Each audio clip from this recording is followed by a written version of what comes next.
భక్తివర్ణ ప్రేక్షకులకి శుభోదయం 4/1/2024 స్వస్తి శ్రీ చాంద్రమాన శోభకృతనామ సంవత్సరం దక్షిణాయనం హేమంత ఋతువు మార్గశిర మాసం కృష్ణపక్ష అష్టమి గురువారం అష్టమి సాయంత్రం 6:23 వరకు అస్థా నక్షత్రం మధ్యం 12:48 వరకు వర్జ్యం రాత్రి 11:27 నుండి 1:11 వరకు రాత్రి వర్జ్యం దుర్ముహూర్తాలు ఉదయం 10:15 నుండి 10:59 వరకు మధ్యాహ్నం 2:39 నుండి 3:23 వరకు కూడా దుర్ముహూర్తాలు ఉన్నాయి. సూర్యోదయం 6:36, సూర్యాస్తమయం 5:35. అమృత గడియలు ఉదయం 8:16 నుండి 10:01 వరకు అమృత గడియలు. ఈరోజు రాహుకాలం మధ్యాహ్నం 1:30 నుండి 3 గంటల వరకు కూడా రాహుకాలం. ఈరోజు శుభ సమయం లేదు. అలాగే అతిగండ యోగం తెల్లవారుజాము 4:35, కౌలవ సాయంత్రం 6:23. ఈరోజు దినారంభ చక్ర అష్టమి గురువారం కాబట్టి సాధారణమైన వ్యవహారాలకు అనుకూలం. దినారంభ చక్రాన్ని బట్టి చూస్తే కనుక ఈరోజు మేష, వృషభ, మిథున, కర్కాటక రాశి వారికి అనుకూలంగానే ఉంది. అలాగే సింహ, కన్య, తుల, వృశ్చిక రాశి వారికి కూడా అనుకూలంగానే ఉంది. మకర, కుంభ, మీన రాశుల వారికి కూడా మిశ్రమంగా ఉందని చెప్పడం జరుగుతుంది. శ్రీకృష్ణ పరమాత్మ భగవద్గీతలో ఈరోజు ఏం చెప్తున్నారో చూద్దాం.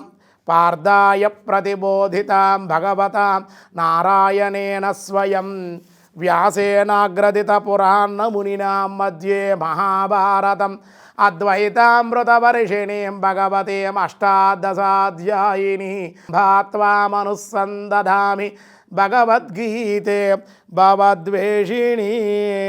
క్షేత్రజ్ఞం యత్కృత్య యద్వికారి యతశ్చ యత్ నచయో ప్రయత్య భావస్య తస్య మాసేన మే శృణు.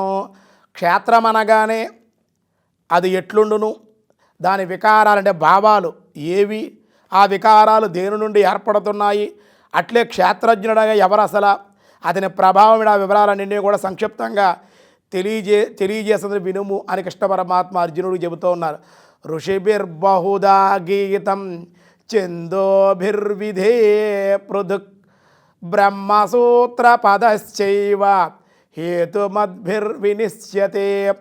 అర్జున, క్షేత్రజ్ఞుల యొక్క తత్వాన్ని గురించి ఋషులెల్లరూ కూడా బహువిధంగా వివరించి వివిధమైనటువంటి వేద మంత్రాలను వేరువేరుగా తెలిసినవి.